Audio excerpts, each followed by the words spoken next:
On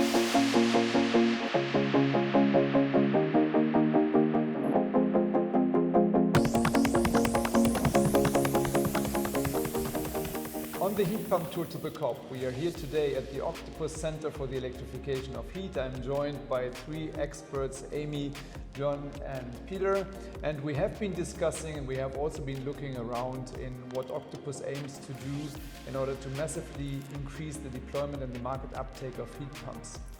John, why is Octopus so interested in heat pumps and what makes you a different player in that sector? We're in a position right now where we have to act in order to tackle the climate crisis, and there's no dispute about it. Decarbonisation of heating in the UK is critical to enabling that.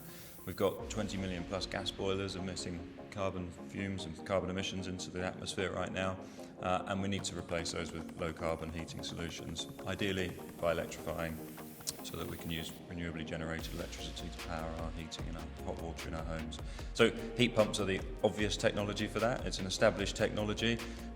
We believe that with investment we can optimise the process, we can reduce the cost, and we can therefore help a mass scale rollout of these technologies in the UK and further afield as well. So we've invested £10 million in this centre to start with, which is our flagship training location. This is the blueprint for how we want to recruit and train engineers and how we want to develop our technologies and create the propositions that mean that we can roll those out to our customers on a really, really large scale. We've got the capacity to train 1,000 engineers a year here, and this is really just the start of our ambition.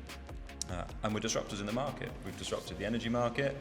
We've got a pretty proven track record of doing that now, and we can apply that same mentality and way of thinking to the mass rollout of renewable heating solutions and predominantly heat pumps. Well, massive deployment of heat pump means hundred thousands, even millions. Boris Johnson has said 600,000 by 2028 per year installed. That will have an influence on the grid. Will the lights go out? No, in fact, quite the opposite. It's a much more sustainable solution than gas heating, for example. So the way heat pumps work, they use a small amount of electricity and take the natural energy from the air, which means they're super efficient.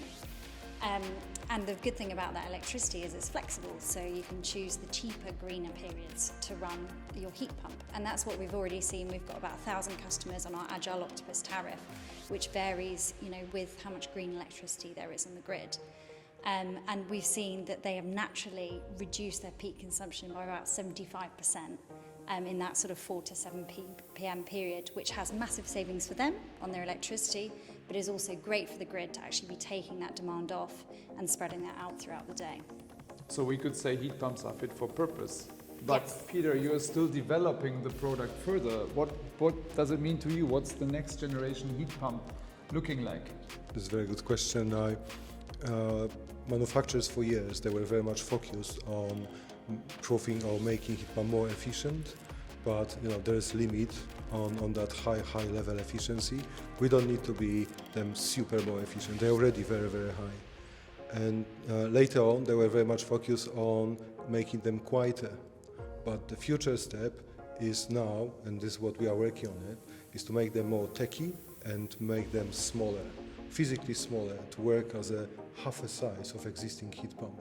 It is a very hard challenge because we have to sacrifice, or not sacrifice, we have to design new things and go new way, completely new way with heat pumps, shape and form design, but the key part is to make them smaller, keeping the same efficiency and the same low noise level. So this Thank you very much. I hope that this message arrives also at the decision makers in Glasgow, and I'm looking forward to our continued cooperation. Have a nice evening, everybody.